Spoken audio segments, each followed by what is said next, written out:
ഇപ്പം ഞാൻ എന്താ ചെയ്തതെന്ന് വെച്ചാൽ യൂണിവേഴ്സിൻ്റെ സമയത്തൊക്കെ ഞാൻ അത്താഴം കഴിച്ച് നിസ്കരിച്ച് ഞാൻ കിടന്നുറങ്ങും.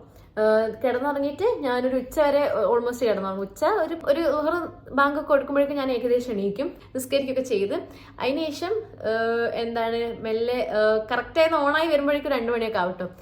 അപ്പം ആ സമയത്ത് ഇരുന്ന് പഠിക്കും. ആ സമയത്ത് മെല്ലെ മെല്ലെ പേസിലോട്ട് വരുള്ളൂ. അതായത് 2 മണിക്ക് കറക്റ്റ് ഇരിക്കണം നിങ്ങൾ. ആ സമയത്ത് ഇരുന്നിട്ട് ഞാനൊരു 3 മണി 4 മണിയൊക്കെ ആകുമ്പോഴേക്കും കറക്റ്റ് നല്ല പേസിലോട്ട് എത്തും. അപ്പം ഞാൻ ബ്രേക്ക് എടുക്കുമെന്ന് വെച്ചാൽ ഇപ്പം ആ ഒരു ടൈം ചെറുതായ പേസ് കിട്ടുന്ന സമയത്ത് കുറച്ച് ബ്രേക്ക് എടുക്കും കേട്ടോ.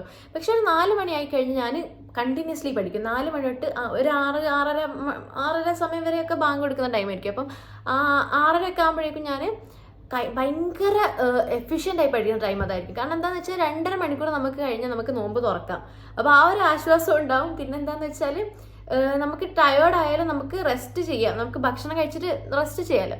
അപ്പോൾ അതുകൊണ്ട് ഞാൻ ആ ഒരു സമയം നന്നായി പഠിക്കുന്ന ടൈമായിരുന്നു കേട്ടോ. അത് നമ്മൾ മാക്സിമം യൂട്ടിലൈസ് ചെയ്യണം. ആ ടൈം ഞാൻ ഏറ്റവും എഫിഷ്യൻ്റ് ആയിട്ട് ഇപ്പോൾ പഠിക്കുന്ന അല്ലാത്ത ആളാണെങ്കിൽ ഞാൻ ഏറ്റവും കൂടുതൽ എഫിഷ്യൻ്റായി കാര്യങ്ങൾ ചെയ്യുന്ന ടൈം അതായിരുന്നു.